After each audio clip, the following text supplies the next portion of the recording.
नमस्कार मित्रांनो, प्रेमाची गोष्ट या मालिकेच्या येणाऱ्या भागांमध्ये एक धमाकेदार ट्विस्ट आपल्यासमोर येणार आहे.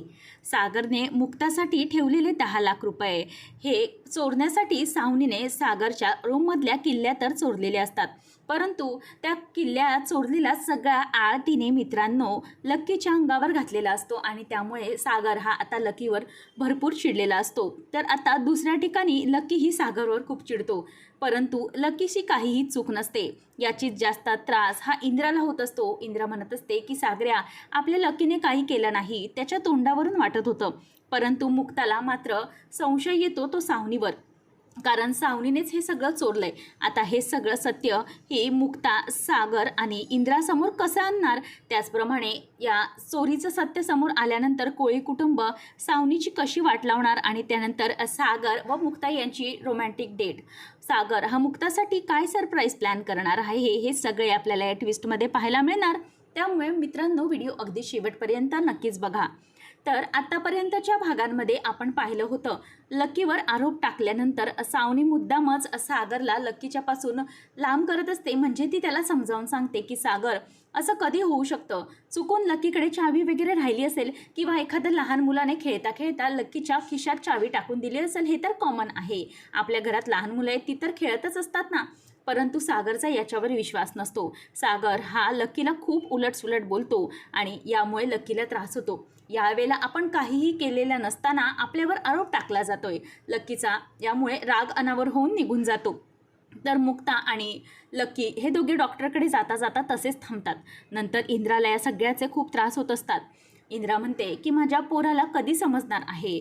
आत्ता माझ्या पोराला कुठे हळूहळू अक्कल यायला लागली होती. मुक्ताने त्याला बरोबर समजावला होता, परंतु आता पुन्हा हे काय घडून बसलं? सागऱ्या, मला तरी वाटतंय ना की यावेळेला लकीची काहीच चूक नसेल, मी तुला सांगते. तर आता इंद्राचीच बाजू घेऊन मुक्ताही सागरला म्हणते की अहो सागर, प्लीज तुम्ही ऐकून घ्या. मलाही आईंचं म्हणणं म्हणजेच मला मम्मीचं म्हणणं बरोबर वाटतंय. यावेळेला लकीची काही चूक नाही, त्याच्या डोळ्यात ते दिसतंय. जर त्याची चूक असली तर तो पटकन ती कबूल करून टाकतो. त्यावेळेला त्याच्या डोळ्यामध्ये एक वेगळीच भीती असते. ती भीती यावेळेला मला दिसली नाही, तर एक निर्भीडपणा दिसला आणि त्याच्या डोळ्यामधून मला हे सत्य समजलं की हे त्याने केलेले नाही.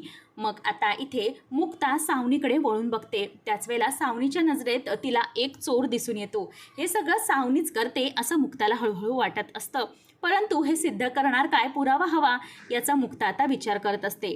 त्यानंतर आता इथे सागर म्हणत असतो की मुक्ता, तुम्ही प्लीज लक्कीची अजिबात बाजू घेऊ नका. लक्की काय करतोय हे मी त्याला लहानपणापासून बघत आहे, म्हणूनच प्लीज माझ्याजवळ तुम्ही त्याची वकिली तर अजिबातच करू नका. तो कसा आहे काय हे मला पूर्णपणे समजलेलं आहे, म्हणून तुम्ही आता अजिबात काही बोलायचं नाही. मम्मी, मुक्ता, तुम्हाला एकच सांगतो, इथून पुढे आता लकीला पैसे द्यायचे नाहीत. त्याला कितीही पैसे दिले ते अपुरेच पडतात. म्हणून आता मी एक निर्णय घेतला आहे, तो म्हणजे लकीला माझ्या ऑफिसमध्ये मी जॉबला लावणार आहे. तेव्हाच त्याला कळेल की पैशांची किंमत काय आहे. लकी जेव्हा ऑफिसमध्ये बसून 8-8, 9-9 तास काम करेल तेव्हा त्याला अक्कल ठिकाणावर येईल. पैसे कुठे व कसे उधळायचे हे त्याला नक्कीच समजेल. असा कठोर निर्णय तो घेतो. मुक्ता म्हणते की हो सागर, मला या निर्णयाचं कौतुक आहे, परंतु प्लीज लकीवर अशा प्रकारचा तुम्ही आरोप टाकू नका. तर इथे मुक्ता ही लक्कीच्या रूममध्ये येते आणि त्याला पाण्याचा ग्लास आणि गोळ्या घेऊन येते. तेव्हा लक्कीला ती म्हणते की लकी, आज आपलं डॉक्टरांकडे जाणं राहिलं, परंतु आपण उद्या नक्कीच जाऊया. तेव्हा मग लक्की म्हणतो की वहिनी राहू दे ना, तू कशाला उगाच त्रास करून घेतेस.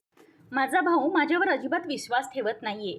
त्याला मी इतकं सांगितलं की दादूस मी काही केले नाही, परंतु तरीही तो माझ्यावर आरोप लावतोय. तेव्हा मुक्ता म्हणते की लकी, मला समजतंय तू जे काही म्हणतोयस ते, मला तुझ्यावर यावेळेला पूर्ण विश्वास आहे, म्हणून तू अजिब कोणताही चुकीचा निर्णय घेऊ नकोस. तू निर्दोष आहे मला माहिती, आणि ते मी नक्कीच सागरला सिद्ध करून दाखवणार.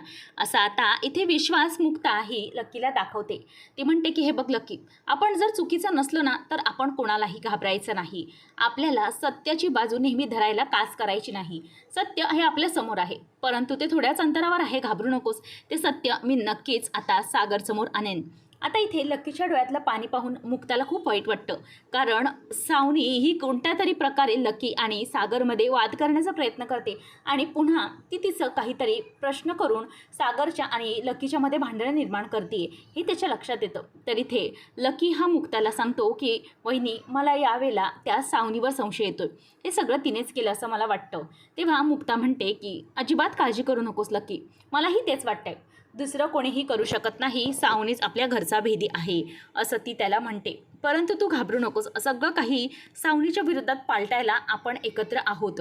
तू घाबरू नको, ही मुक्ता नेहमी तुझ्यासोबत आहे. परंतु लकी हा सावनीनेच त्याला असं घरातून पळून जायला वगैरे वगैरे काहीच सांगत नाही, तो अर्धवट सांगतो. त्यामुळे मुक्ता काहीच बोलू शकत नसते. तरी ते सावनी मात्र वेगळ्याच एका ऐटीत असते. सावनी म्हणते की काही झालं तरीही आता सागर माझ्यापर्यंत पोचू शकत नाही. मी सगळ्यांना पुरून उरलेली आहे आणि ती जी चावी आहे ना ती मी नक्कीच परत मिळवणार आहे. कारण लकीला आता मी स्वतः एका गोशामध्ये टाकलंय, म्हणजेच लकीच हा गुन्हेगार आहे, तोच हे पैसे चोरतो हे सागरच्या मनात सिद्ध झालं आहे.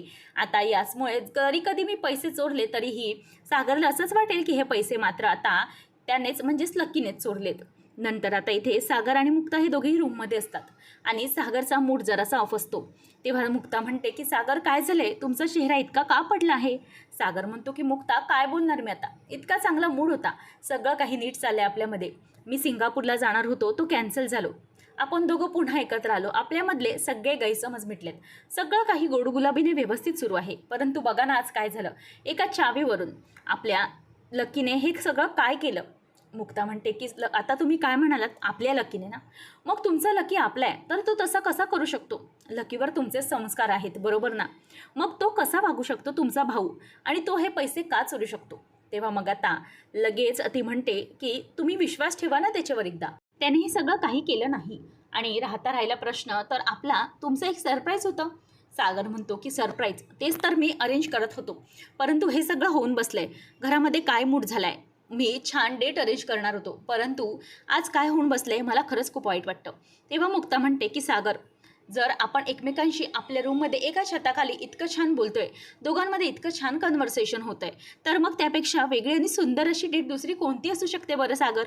आता हे ऐकल्यावर मात्र सागरला वाईट वाटतं. सागर म्हणतो की नाही मुक्ता, बस झालं, या घरातल्या आणि सगळ्या भांडणांमुळे टेन्शनमुळे मुक्ता तुम्हाला मी वेळ देऊ शकत नाही. त्यामुळे कुठे ना कुठेतरी मी नवऱ्या असल्याची कमतरता मला नेहमीच जाणवत आली. म्हणूनच आता मुक्ता बस झालं, काही झालं तरी आपण दोघे जायचंच आहे. मी जे प्लॅनिंग केलं आहे त्या प्लॅनिंगला मी आता पाणी फेरणार नाही. काही झालं तरी आपल्याला जायचंच आहे. मुक्ता म्हणते की सागर हे काय बोलताय तुम्ही. तेव्हा सागर म्हणतो की हो मुक्ता, आपल्याला जायचं आहे, तुम्ही तयार व्हा, उद्या सकाळी आपण उद्याच निघतोय. हे ऐकल्यावर आता मुक्ता खूप खुश होते. मुक्ता म्हणते की सागर पण आपल्याला जायचं आहे तरी कुठे. सागर म्हणतो की माझ्यावर विश्वास आहे ना तुमचा, मग मी तुम्हाला जिथे नेतोय तिथे तुम्ही चला. मुक्ता म्हणते सागर तुमच्यावर डोळे झाकून विश्वास आहे. तर इथे सागरने मुक्तासाठी छान साडीही आणलेली असते. आता मुक्ता ती साडी बघते आणि म्हणते की वाव सागर किती सुंदर आहे ही साडी. सागर म्हणतो की मुक्ता तुमच्या या स्पेशल मोमेंटसाठी स्पेशल साडी. आता सागर साडी दिल्याने खूप खुश असतो आणि मुक्तालाही खूपच आनंद झालेला असतो. आता मुक्ता ही ती साडी घेते आणि मुक्ताच्या मनात वेगळेच विचार येऊ लागतात. मुक्ता म्हणते की सागरच्या मनात नेमकं काय चालू आहे. नाही म्हणजे सागर मला ही साडी देतात, मला बाहेर नेतात, नेमकं सागरने काय केलं असेल. सागर आणि मुक्ता दोघंजणही आता त्या ठिकाणी पोचलेले असतात.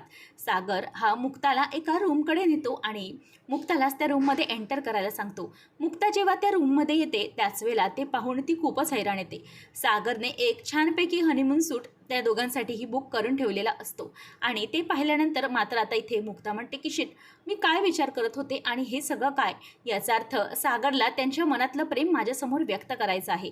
मी तर सगळ्यांसमोर अख्ख्या रोडवर सागरवरचं प्रेम व्यक्त करून मोकळे झाले, परंतु आता सागरला माझं प्रेम व्यक्त करायचं आहे. अच्छा, म्हणजे सागरने हे सगळं प्लॅनिंग करत होते. तर मला वेडीला कळलंच नाही, कशी इतकी बुद्धू तू, असं म्हणून ती आता स्वतःकडेच डोक्यावर हात मारून घेते.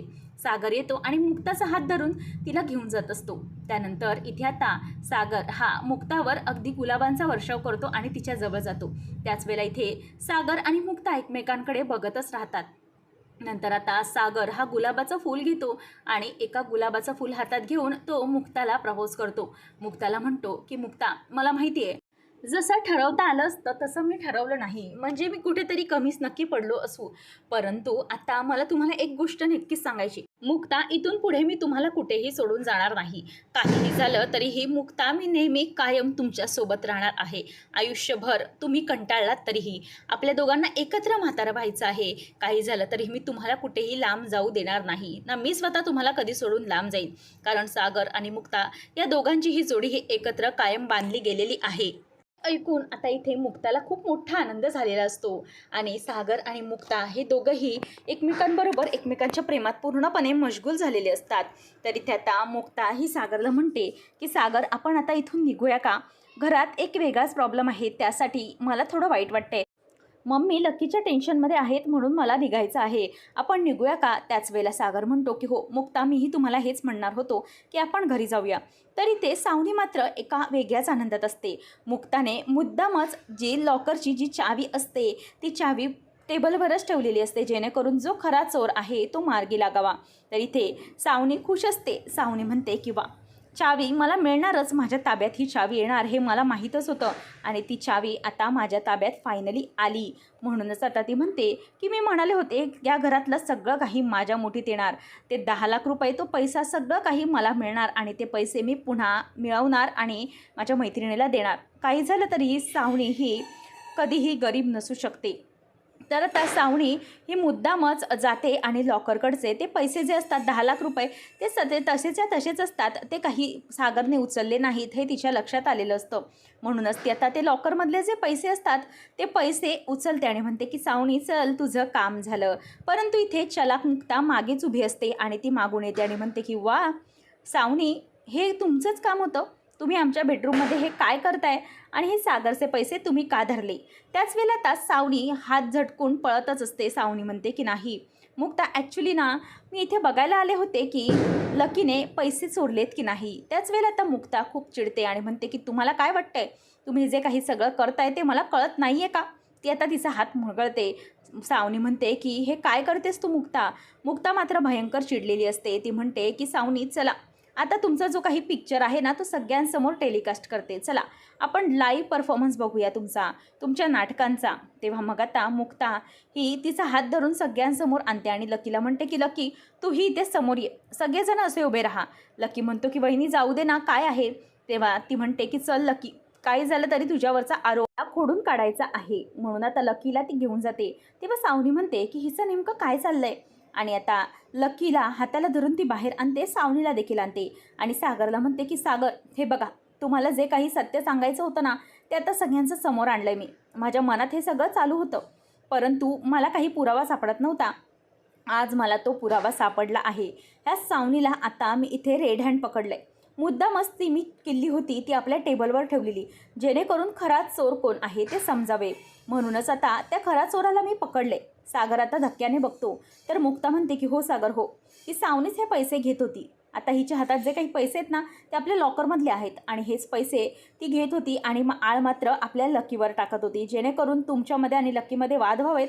कारण तिला माहिती आहे लकीवर सगळा काही विषय टाकला की काय लकी आणि सागर यांच्यामध्ये तर तेढ आहे ती आणखी वाढवायची, हा हिचा प्रयत्न. परंतु ही हे पैसेच सोडणार होती हे मला कळलं आहे. तेव्हा मात्र इंद्रा खूप चिडते. इंद्रा म्हणते की ही मेकअपचं दुकान माझ्या लेकरामध्ये भांडणं लावण्याचा प्रयत्न करते. कोयत्याची शपथ घेऊन सांगते आज हिला मी सोडणार नाही. आता सावनी खूप घाबरते. सावनी म्हणते की माय डिअर सासूबाई प्लीज असं समजू नका, मी कशाला पैसे चोरेन, तुम्ही ते मला राहायला दिलं हीच खूप मेहरबानी. तेव्हा मात्र आता इथे लकी म्हणतो की गप ग सावनी, तू कशी आहेस ना मला चांगलंच माहीत आहे. तू चांगलीच कोणालाही फितवू शकते आणि तुझं जे काही आहे ना तो सगळं काही आता मी आज गचांड बाहेर काढतो आणि तू जे काही माझ्याबरोबर वागली, मला जे काही मुक्ता बद्दल भडकवले ते सगळं मी आता सगळ्यांसमोर काढतो. सावनी म्हणते की लकी तू पागल झालेस का, तू हे काय बोलत आहेस? मुक्ता म्हणते की पागल लकी नाही, पागल तुम्ही झाल्यात. तुम्ही पैशांसाठी काही करताय, जिथे घरात राहायला दिलंय तिथेच तुम्ही काय करताय हे तुम्हाला कळतंय का? त्याच वेळेला सागरचं मात्र आता टाळकं सटकतं. सागर म्हणतो की आत्तापर्यंत मी लकीवर अविश्वास दाखवला, मुक्तावरही, परंतु आता नाही. सावनी, मला कळलेलं आहे की तूच या घरामध्ये मेन भांडणं लावत आहेस, तूच हे सगळं करत आहेस, तूच माझे पैसे चोरत होतीस. कारण तुला मी जे पैसे दिले नाहीत, तुला इन्व्हेस्टमेंटसाठी 10 लाख रुपये हवे होते, ते तुला मी दिले नाही, तर तू असा त्याचा बदला घेतेस, मी आता तुला सोडणार नाही. इंद्रा म्हणते की सागऱ्या, हिला ना चांगली पोलिसातच देऊन टाक, म्हणजे हिचा चांगलाच बंदोबस्त करू. आता मात्र सावनी हादरते. सागर व मुक्ता हे सावनीला जेलमध्ये टाकणार का की आदित्यसाठी पुन्हा ते माघार घेणार, हे पाहणं रंजक ठरेल. अशाच अपडेट्ससाठी चॅनलला सबस्क्राईब करा.